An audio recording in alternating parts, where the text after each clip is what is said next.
జగన్మోహన్ రెడ్డి గారు చాలా సుదీర్ఘమైనటువంటి ప్రెస్ మీట్ పెట్టారు.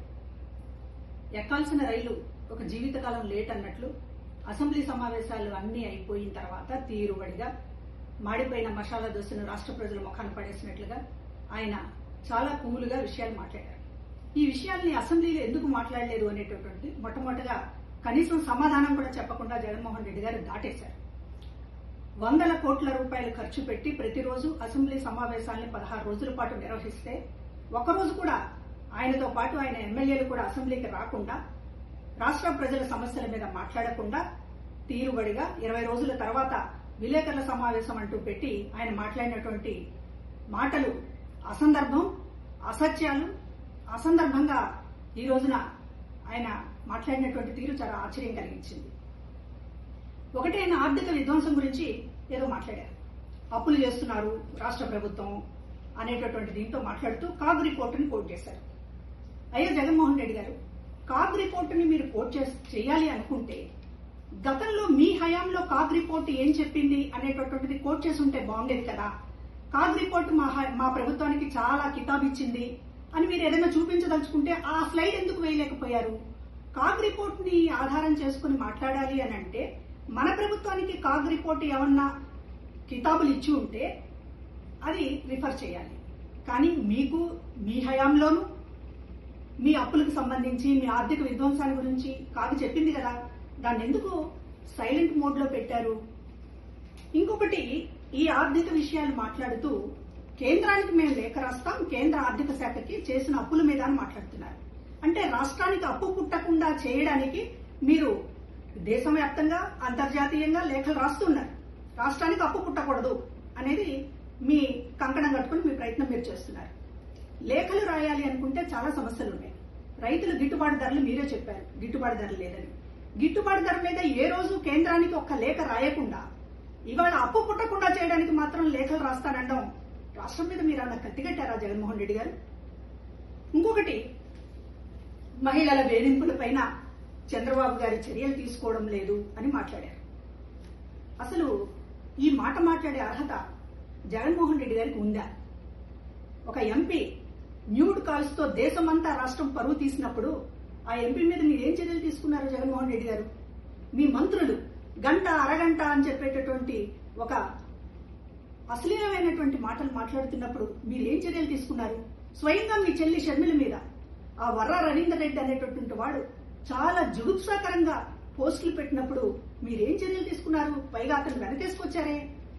మరి అట్లాంటి వాళ్ళకి నైతిక అర్హత ఉంటుందా? మరొకళ్ళు చేయలేదు, మరొకళ్ళు చర్యలు తీసుకోవడం లేదు అని మాట్లాడేటటువంటి అర్హత ఉంటుందా జగన్ గారు? ఇంకా ఏం మాట్లాడారు? తండ్రిని లోకేష్ జాకీలెత్తి లేపుతున్నాడు అని చెప్పి మాట్లాడుతున్నారు. తండ్రులని ఎవరైనా కొడుకులు జాకీలు ఎత్తుతారు. గొప్పతనం ఉన్నప్పుడు మరింతగా ఎత్తుతారు. మీలాగా రాజశేఖర రెడ్డి గారి పథకాలకు పేరు తీసేయడం, రాజశేఖర రెడ్డి గారిని డౌన్ చేసి మీలాగా పైకి వెళ్లాలనుకోవడం అందరు కొడుకులు చేయలేరు కదా. కాబట్టి లోకేష్ గారు తండ్రిని ఎత్తుతారు ఖచ్చితంగా. ఇంకా విషయం, కల్తీ నెయ్యి పరకామణి చోరీ గురించి అంత సుదీర్ఘంగా మాట్లాడుతుంటే రాష్ట్ర ప్రజలకు అనుమానం వస్తుంది.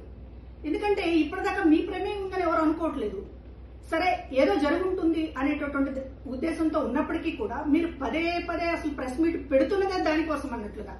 కల్తీ నెయ్యికి సంబంధించి, పరకామణికి సంబంధించి చంద్రబాబు గారికి, లోకేష్ గారికి కాస్త బురద పూద్దామని చేస్తున్నటువంటి ఒక విస్తృతమైనటువంటి ప్రయత్నం చూస్తుంటే దొంగే దొంగ అని అరిచినట్లుందే. ఏదో జగన్మోహన్ రెడ్డి గారికి సంబంధం ఉందేమో, పదే పదే ఆ విషయాన్ని మాట్లాడుతున్నారు అనేటటువంటి అనుమానం రాష్ట్ర ప్రజలకు వస్తుంది. ఇవాళ మీరు పరకామణి చోరీ గురించి మాట్లాడుతున్నటువంటి తీరు గతంలోనేమో అదేదో చిన్న తప్పన్నారు, ఇవాళేమో ఎందుకు బెయిల్ ఇప్పించారని అంటున్నారు. గతంలో పరకామణి చోరీ కేసు చిన్నదైందా? భక్తులకి న్యాయం చేయటము, దేవుడికి న్యాయం చేయడము అంటే సొమ్ము అప్పు చెప్పడమేనా? శిక్షించవద్దా? నేరస్తుల్ని శిక్షించవద్దా? మీరు ఆ తప్పు చేసి ఇవాళ నాకు దేవుడి మీద చాలా భక్తి ఉంది, లేకపోతే ఇతర విషయాలన్నీ కూడా మాట్లాడుతున్నటువంటి తీరు చూస్తుంటే మీ పాపాన్ని కడుక్కోవడానికి ఎదుటి వాళ్ళు కూడా బురదలో ఉన్నారు అని చెప్పేటటువంటి ప్రయత్నం చూస్తుంటే మాత్రం ఖచ్చితంగా తిరుపతి విషయంలో మీరేదో దాస్తున్నారు.